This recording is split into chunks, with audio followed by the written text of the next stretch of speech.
आचार्य श्री विशुद्ध सागर जी महाराज मेरे लिए अनुज तुल्य हैं। उनके द्वारा जो धर्म प्रभावना हो रही है उसे देखकर और सुनकर मन गदगदित हो जाता है। वे सरस्वती के निलय हैं तो विनय की प्रतिमूर्ति है।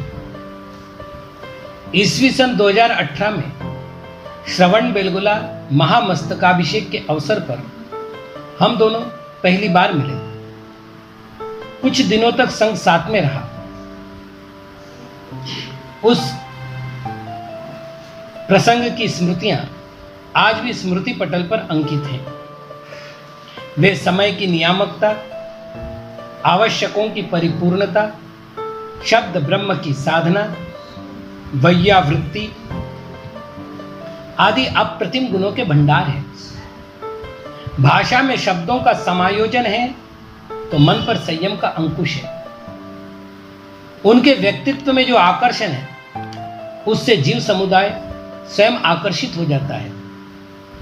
प्रतिष्ठा प्राप्त करने की इच्छा से दूर रहने वाला साधक भी किस प्रकार भक्त जीवों के मन के सिंहासन पर आसीन होता है, इसका वे ज्वलंत उदाहरण है। गुरुजनों के साथ एवं गुरुतुल्य दीक्षावृत्त गणवृत्त साधुओं के साथ किस प्रकार विनयाचरण किया जाना चाहिए, इसका वे आचरण के द्वारा उपदेश देते हैं। जिस प्रकार एक कुशल आचार्य विविध भोज्य पदार्थों का उचित समायोजन करके श्रेष्ठ व्यंजन का निर्माण करता है, उसी प्रकार इस संत ने विविध मुमुक्ष जीवों को समुचित समुदाय के रूप में तैयार कर अनुशासित श्रेष्ठ संघ का निर्माण किया है।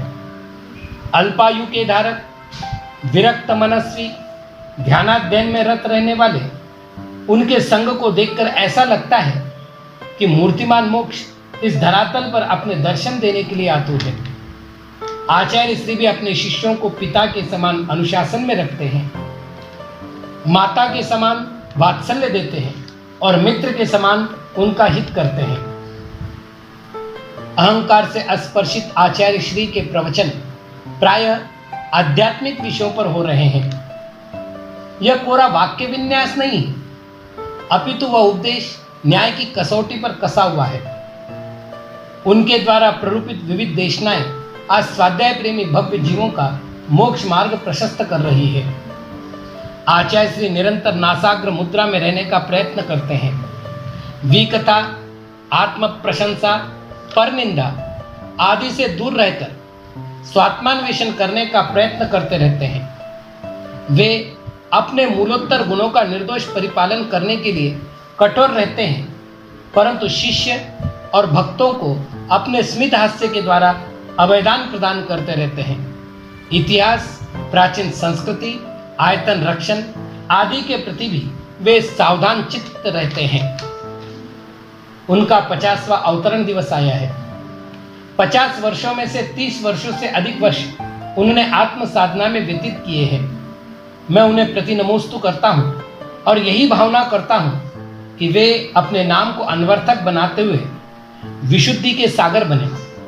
उनके द्वारा मुनि परंपरा का गौरव निरंतर वृद्धिगत हो, उनका शिष्य समूह बढ़ता रहे, उनके रत्नत्रय की वृद्धि हो एवं वे स्वात्मोपलब्धि रूप स्वलक्ष्य को प्राप्त करें। यहाँ विराजित श्रमण समुदाय उनके श्री चरणों में सिद्ध श्रुत आचार्य भक्ति पूर्वक त्रिवार एवं त्रिकाल नमोस्तु समर्पित कर रहा है। आचार्य सुविधि सागर।